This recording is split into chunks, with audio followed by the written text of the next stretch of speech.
Capítulos 13 a 35.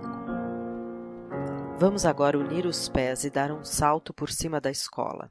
A enfadonha escola, onde aprendi a ler, escrever, contar e a fazer diabruras. Meu mestre se chamava Lugero Barata, um nome funesto que servia aos meninos de eterno mote a gracinhas. Um de nós, o Quincas Borba, esse então era cruel com o pobre homem. 2, 3 vezes por semana deixava nas calças, na gaveta ou ao pé do tinteiro uma barata morta. Uma flor, o Quincas Borba. Nunca em minha infância, nunca em toda a minha vida, achei um menino tão gracioso, inventivo e travesso. A mãe viúva, com alguma coisa de seu, adorava o filho e deixava ele sempre asseado, enfeitado, com um vistoso pajem atrás. Nas nossas brincadeiras, ele escolhia sempre um papel de rei, ministro, general, uma supremacia, qualquer que fosse. Quem diria que... Não adiantemos os acontecimentos. Fujamos, sobretudo, desse passado tão remoto. Vamos dar um salto a 1822, data da nossa independência política e do meu primeiro cativeiro pessoal. Tinha 17 anos e um buçozinho que eu tentava transformar em bigode. Era um lindo moço que entrava na vida de botas e esporas, chicote na mão e sangue nas veias, cavalgando um cavalo veloz como um corcel das antigas baladas que o romantismo foi buscar ao castelo medieval. Facilmente se imagina que mais de uma dama levantou para mim os olhos cobiçosos. A que me cativou foi uma dama espanhola, Marcela, a linda Marcela, como lhe chamavam os rapazes do tempo. Naquele tempo ela morria de amores por um certo Xavier, sujeito abastado e tísico, uma pérola. A primeira vez que a vi foi na rua e pouco tempo depois meu tio me convidou em segredo para uma festa, e era na casa dela. O entusiasmo, alguns goles de vinho, o gênio imperioso, tudo isso me levou a fazer uma coisa única. À saída, à porta da rua, disse a meu tio que esperasse um instante e tornei a subir as escadas. Segurei-lhe nas mãos, puxei-a para mim e dei-lhe um beijo. Não sei se ela disse alguma coisa, se gritou, não sei nada. Sei que desci outra vez as escadas, veloz como um tufão. Gastei 30 dias, desde a primeira visão até o coração de Marcela. Já não cavalgando o corcel cego do desejo, mas o asno da paciência, manhoso e teimoso. Foi preciso juntar dinheiro, multiplicá-lo, inventá-lo. Primeiro explorei as larguezas do meu pai, ele me dava tudo o que eu pedia sem demora. Dizia a todos que eu era rapaz, e que ele tinha sido também. Mas a tal extremo chegou o abuso que ele restringiu um pouco o dinheiro. Depois mais, depois mais. Então recorri à minha mãe para desviar alguma coisa que me dava às escondidas. Era pouco. Lancei mão de um último recurso. Comecei a sacar sobre a herança de meu pai, a assinar obrigações que deveria resgatar um dia com juros.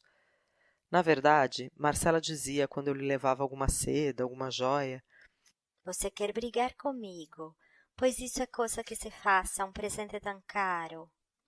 E se era joia, dizia isso a contemplá-la entre os dedos, a procurar a melhor luz, a ensaiá-la em si, a rir e a me beijar. Protestando, derramava a felicidade dos olhos e eu me sentia feliz em vê-la assim. Um dia, como eu não podia lhe dar certo colar que ela viu num joalheiro, disse que era um simples gracejo, que o nosso amor não precisava de estímulo tão vulgar. Não lhe perdoo, se você fizer de mim essa triste ideia. Tinha vendido muitas vezes as aparências, mas a realidade guardava para poucos.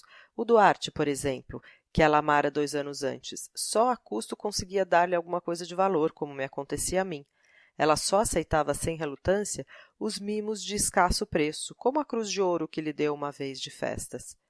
Mas essa cruz, observei eu, não me disseste que era teu pai que... Não percebeste que era mentira? Que eu dizia isso para não te molestar? Vem cá, Chiquito, não sejas assim tão desconfiado comigo. Amei a outro, que importa, se acabou? Um dia, quando nos separarmos. Não digas isso! Não pode acabar! Ela estendeu as mãos, tomou das minhas, aconchegou-me ao seio e sussurrou-me baixo ao ouvido. Nunca, meu amor. Eu agradeci com os olhos úmidos. No dia seguinte, levei o colar que havia recusado. Para te lembrares de mim quando nos separarmos, disse eu. Marcela amou-me durante 15 meses e 11 contos de réis, nada menos. Meu pai, logo que soube dos 11 contos, sobressaltou-se. Achou que o caso excedia as raias de um capricho juvenil. Desta vez vais para a Europa, vais cursar uma universidade. Quero-te para homem sério e não para arruador e gatuno. Gatuno, sim senhor, não é outra coisa um filho que me faz isto. Pensas que eu e meus avós ganhamos o dinheiro em casas de jogo ou a vadear pelas ruas? Pelintra, desta vez ou tomas juízo ou ficas sem coisa nenhuma. Estava furioso, mas de um furor temperado e curto. Eu ouvi calado, nada opus à ordem da viagem e ruminava a ideia de levar Marcela comigo. Não posso ir respirar aqueles ares enquanto me lembrar de meu pobre pai, morto por Napoleão. Derramei todo o desespero do meu coração. Disse que ela era um monstro, que jamais me tivera amor. A chamei de muitos nomes feios e fazendo muitos gestos descompostos. Marcela continuava sentada, a estalar as unhas nos dentes, fria como um pedaço de mármore. Tive ímpetos de humilhá-la, subjugando-a a meus pés. Mas a ação se trocou noutra. Fui eu que me atirei aos pés dela. Pedi com lágrimas que não me desamparasse. Não me aborreça. Entrou no quarto e fechou a porta. Saí desatinado. Gastei 2 horas mortais a vaguear, mastigando o meu desespero como uma espécie de gula mórbida. Então tive uma ideia salvadora. Recorri a um derradeiro empréstimo. Fui à Rua dos Ourives e comprei a melhor joia da cidade, 3 diamantes grandes incrustados num pente de marfim. Corri à casa de Marcela. Doudo. Vens comigo? Vou? Quando embarcas? Mas saindo dali me esperava meu pai. Meu tio e mais um homem uniformizado. Fui levado à força para a casa do intendente de polícia e depois para o navio que me levaria a Lisboa. Não chorava sequer. Tinha uma ideia fixa. Malditas ideias fixas. A dessa ocasião era dar um mergulho no oceano, repetindo o nome de Marcela. Éramos 11 passageiros e meu pai me recomendou a todos, começando pelo capitão do navio, que, aliás, tinha muito que cuidar de si, porque levava a mulher tísica em último grau. Não sei se o capitão suspeitou alguma coisa do meu fúnebre projeto ou se meu pai o pôs de sobreaviso. Sei que não me tirava os olhos de cima. Quando não podia estar comigo, me levava para a mulher, que, tossindo, dizia que me mostraria os arredores de Lisboa. Assim passei a viagem ouvindo os versos do capitão, que também era poeta, e fazendo companhia à sua senhora tísica, que já não estava magra, mas transparente. Até o dia em que ela não resistiu, e seu cadáver foi lançado ao mar, com as cerimônias de costume. A tristeza murchava todos os rostos. Desembarquei em Lisboa e segui para Coimbra, com a ambição de um grande futuro. Adeus, amores, adeus, Marcela, dias de delírio, joia sem preço, adeus. Cá me vou as fadigas e a glória, deixo-vos as calcinhas da primeira idade. A universidade me esperava com as suas matérias árduas e não sei se profundas, estudei muito mediocremente, era um acadêmico superficial.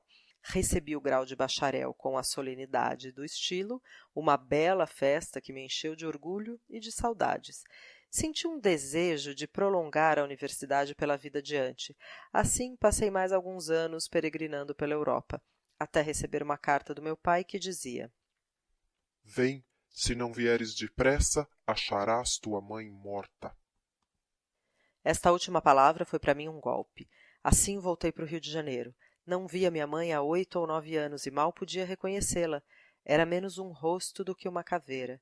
A beleza passara, restavam os ossos, que não emagrecem nunca. Logo ela se foi. Fiquei prostrado. Jamais o problema da vida e da morte tinha me oprimido o cérebro. Para dizer a verdade, eu não tinha muita filosofia. Não digo que a universidade não me tivesse ensinado alguma, mas eu decorei só as fórmulas, o vocabulário, a casca, a ornamentação. Talvez espante ao leitor a franqueza com que exponho e realço a minha mediocridade, mas a franqueza é a primeira virtude de um defunto. Na vida, o olhar da opinião, o contraste dos interesses, as lutas das ambições obrigam a gente a calar os trapos velhos, a disfarçar os rasgos, os remendos. Mas na morte, que diferença, que liberdade, como a gente pode confessar o que foi e o que deixou de ser, porque já não há vizinhos, nem amigos, nem inimigos, nem conhecidos, não há plateia. Senhores vivos, não há nada tão gigantesco como o desdém dos finados. Passada uma semana da morte da minha mãe, peguei algumas coisas e o Prudêncio, aquele que era meu cavalinho na infância, e fui viver numa propriedade que tínhamos na Tijuca. Lembro de um dia que estava sentado debaixo de um tamarineiro, com o livro de Shakespeare nas mãos e o espírito cabisbaixo, com uma sensação única, uma coisa que poderia chamar volúpia do aborrecimento. Volúpia do aborrecimento, decora esta expressão, leitor, guarda, examina, e se não chegares a entendê-la, podes concluir que ignoras uma das sensações mais sutis desse mundo. Foi então que o moleque Prudêncio me disse que uma pessoa do meu conhecimento se mudara na véspera para a nossa rua, a dona Eusébia, junto com a filha, e logo me lembrei do episódio de 1814, o beijo na moita, e me senti envergonhado, mas eu tinha razão. Alguns anos depois daquilo, nasceu uma menina.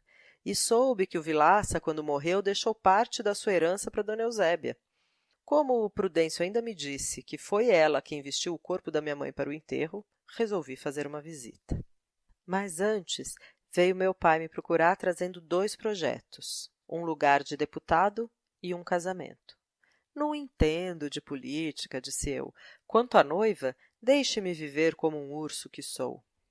Mas os ursos casam-se.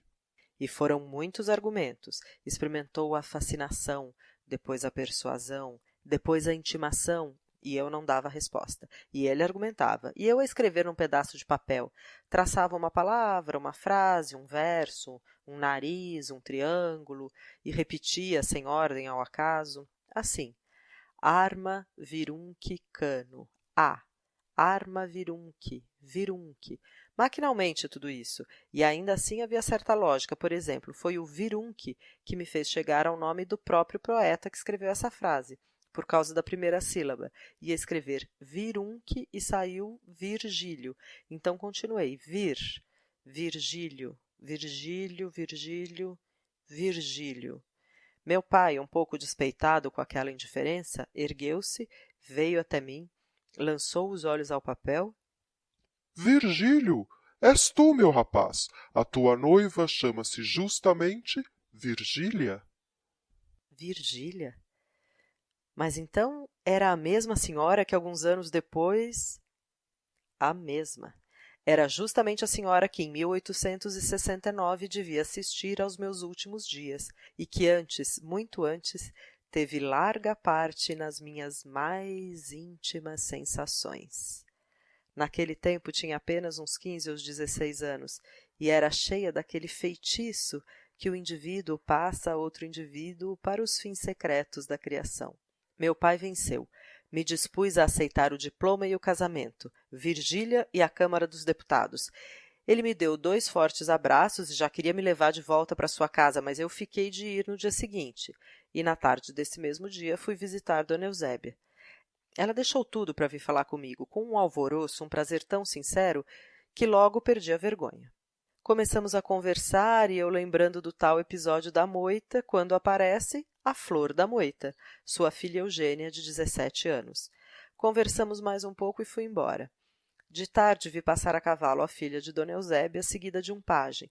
Fez-me um cumprimento com a ponta do chicote e confesso que me lisonjeei com a ideia de que alguns passos adiante ela voltaria a cabeça para trás. Mas não voltou.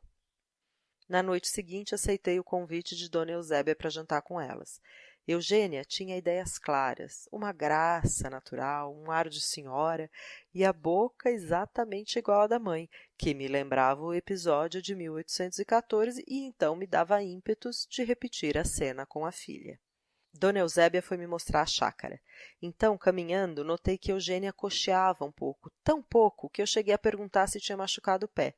A mãe se calou. A filha respondeu sem titubear. Não, senhor, sou coxa de nascença. Mandei-me a todos os diabos, desastrado, grosseirão. A simples possibilidade de ser coxa era suficiente para não perguntar nada.